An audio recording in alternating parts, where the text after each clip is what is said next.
Hi, this is Blake from the Sticky Buttons podcast, and this is the GameBoy Pocket. This was released after the original Game Boy and is the predecessor to the Game Boy Color. They started producing the Game Boy Pocket in 1996, and it had a short time in the spotlight, as the Game Boy Color came out just 2 years later, in 1998. Both were discontinued shortly after in 2001. Now, I've tricked this thing out, and I really wanted to highlight it, because even today, in 2023, the Game Boy Pocket still has a certain uniqueness and charm. And just because Nintendo stopped making these in 2003, doesn't mean that people have stopped making games for them. So, let's jump in. Now, the Game Boy Pocket, Game Boy Color, and Game Boy Advance were all missing a common feature in handheld technology today: a backlit screen. It wasn't until 2003 with the release of the Game Boy Advance SP that the Game Boy had a backlit screen. Being so used to our beautiful phone screens, it's hard to imagine actually sitting down to play these today. This is the Game Boy Pocket and Game Boy Color side by side before I modded my Game Boy Pocket, and the screen has no color, but both are roughly the same level of quality, clear and timeless, but you still have to have a light source, and you have to squint.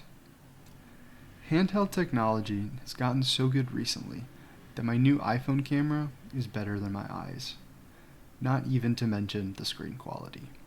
So I thought it was the perfect time to document what these screens looked like and recognize just how far we've come.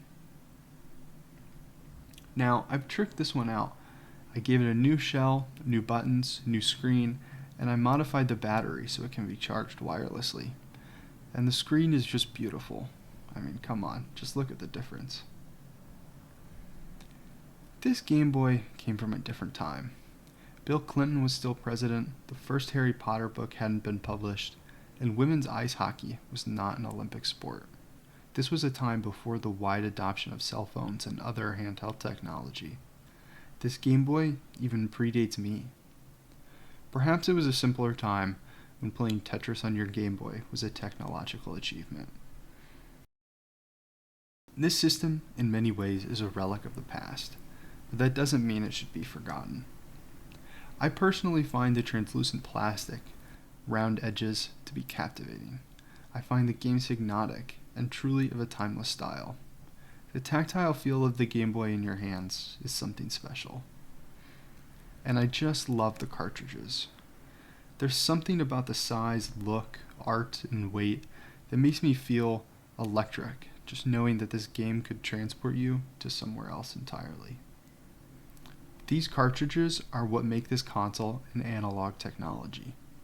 The metal in the cartridge has to make a physical connection with the system to be able to read the cartridge. And because of this limitation, this is why we have moved away from analog cartridges. Mostly. Because of the modern screen, I feel like I have saved the system and given it a new life. I'm honestly astounded how much I have played this given the state of games today, and I could just as easily pick up this or play the latest AAA title. In part, I think it's the form factor. I just love the look of it. But also, I think it's the quality of games, from the classics to new releases. And yes, there are new releases. There's an incredible community of people who are keeping the Game Boy alive. Like this game, Lunar Journey. This was published and developed by Green Boy Games and released in 2019. There's also the game Songbird, a new Game Boy Color game released this year, which you can buy on itch.io, along with hundreds of other digital titles. Some you can play in a browser, and others you will need to play via emulation. But there are still physical releases as well.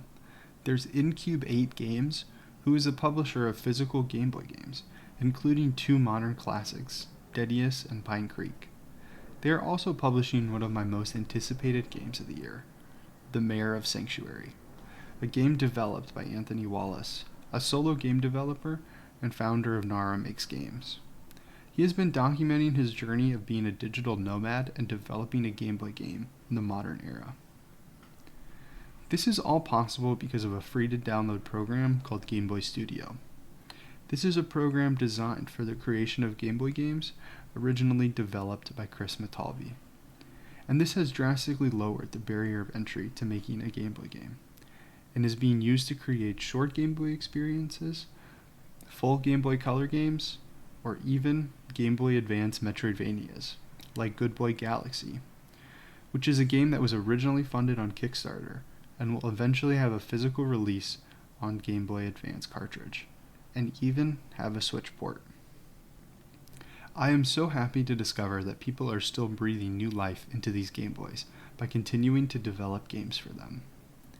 Game Boys have a certain charm, a visual uniqueness, and an identity all their own. And when modded, they can even be a form of expression. After you've modded them, they become a blend of retro tech with modern sensibilities.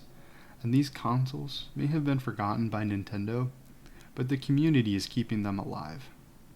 Despite these analog consoles being classified as retro tech, I am extremely excited about their future. Thanks for watching.